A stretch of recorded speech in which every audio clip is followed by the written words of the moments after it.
Good evening, everybody. I'm here to let you get some more information about LASIK surgery. Did you know that LASIK surgery has been around since the 1950s?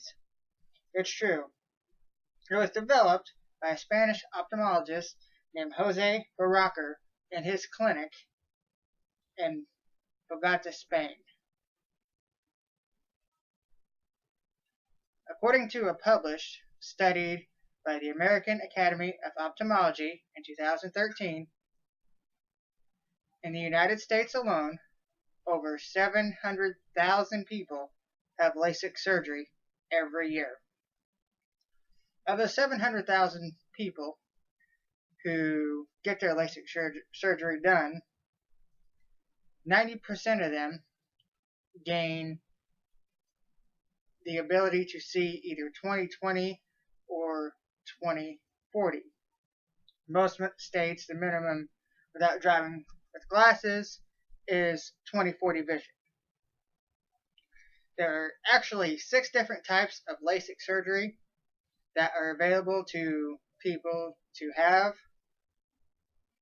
But no matter which one of them that a person gets or has done, each surgery can be broken down into 6 parts, or into 3 parts. The first section is the preoperative procedures, which is things that are done by the patient and the place doing the surgery before the actual surgery date.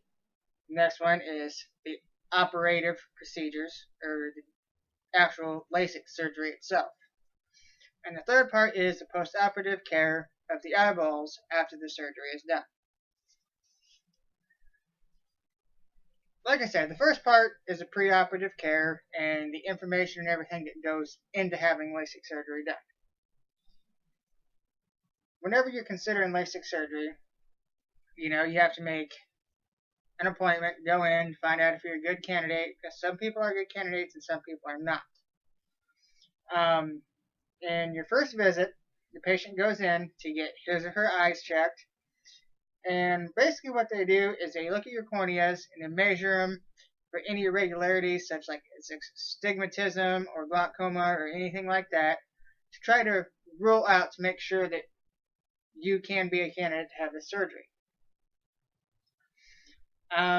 Once you go through all that and you find out you're a good candidate for surgery, the first part that the patient needs to do is day before their surgery, the night before actually, they need to get a damp cloth, go in, wipe their eyes, wipe them from the inside out, and do it both, then go to bed. The next morning, you wake up, you get a clean washcloth, you dampen it with water, and you do the same thing. You then go to wherever you're having the surgery done, and they will sit there and they'll run through the entire operation procedure again to make sure that you really want to have LASIK surgery done. And once you get to the point where you want to have you tell them, yes, I want the LASIK surgery done. At that time, they take you back. They administer antibiotics to decrease the risk of infection during the procedure. Some places also issue an oral sedative to help calm the patient down, to make sure they don't essentially freak out when they're having the surgery done. They also administer 800 milligrams of ibuprofen, and after the ibuprofen, they give you 2 drops of anesthetic eye drops to help numb the eyes. Once that's done, you're ready to have surgery, and this is where you really get into the real hard part of having LASIK surgery. This is the point where it's do or die time. You have to decide, okay, yes, I want to do this, or no, I don't. Probably the first and most uncomfortable part is the creation of the flap. The doctors actually take a suction cup ring and they place it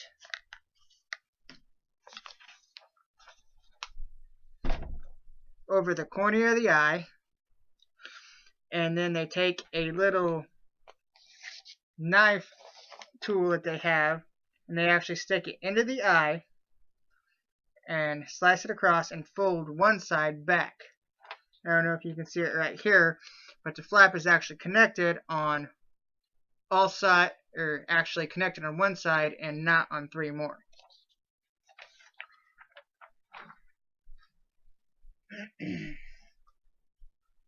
Once the flap is created, the corneal tissue is cut to remove the first layer of the eye.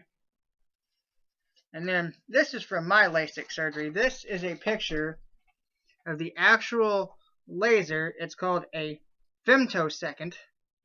It's that because it moves at 6 times the speed of a regular laser, and it actually creates air bubbles on your eye to show where they actually need to use the laser to create what they need to create to help improve your vision. Once they get your flap folded back and they get your air bubbles in, then the laser is up, and as a patient at this point in time, the only thing that you can see is white light and the orange light of the laser actually doing what it's supposed to do, but you can't feel it because you're completely numb.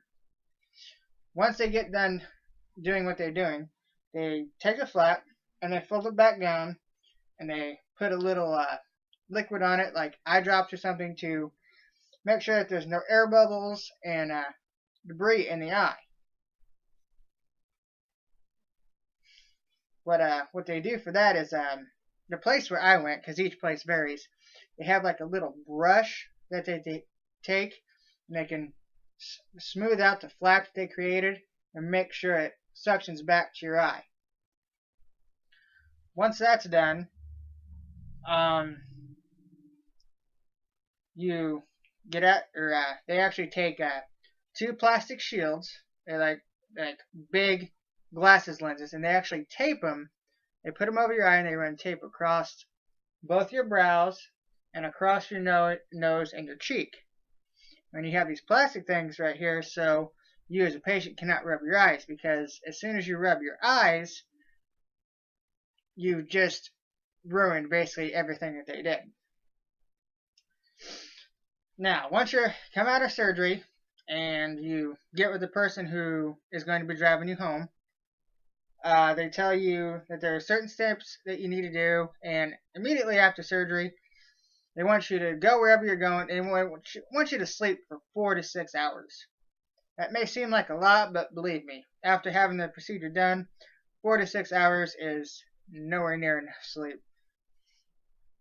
After you wake up, you get a series of 2 bottles of eye drops. I still have mine from my surgery right here. One eye drop is an anti-inflammatory eye drop, which kills the redness and everything. It's a pretty standard bottle of eye drops, but this bottle right here is a bottle of what they call antibiotic eye drops. This is 2.5 milliliters, and that little bottle right there, if you do not have health insurance, can run you anywhere up to $400. But those 2 eye drops you have to use for the next 3 to 4 weeks, 4 times a day, until your 2-week follow-up. Then they'll let you know if you can discontinue use or use it as necessary. Just all depends on how well your eyes heal.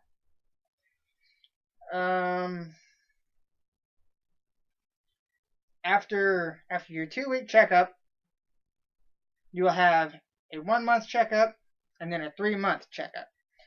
They do this to make sure that the eyes are healed and doing as they're supposed to, make sure there's not any infection anywhere or anything like that. A lot of places do it 2 weeks, 1 month, 3 months, and then the place that I do, they have a lifetime guarantee, and I need to go back to get mine checked out once a year, every year for the rest of my life. If something goes wrong, they will guarantee that they'll fix it. The place I went is called TLC Laser Eye Centers. It's called TLC Vision. It goes by both names. They have been doing eye surgeries since the mid 90s.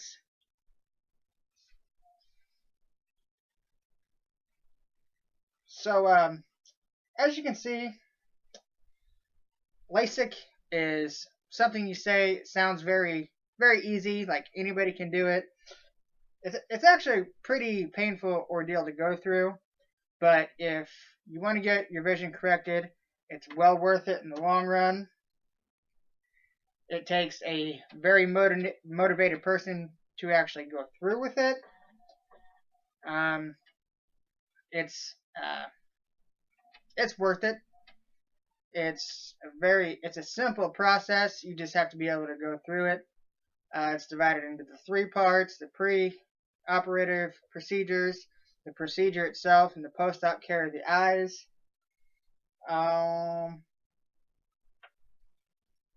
The hardest part for me was the not being able to rub my eyes and the sensitivity to light for up to 3 to 4 weeks.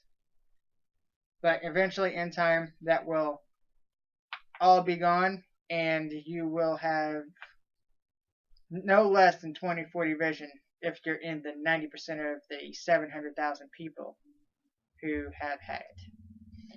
I hope that sitting here listening to my speech, you now have a better understanding of what LASIK is and what you have to go through. And I hope if you are considering it, this video will tell you that it's worth it in the long run.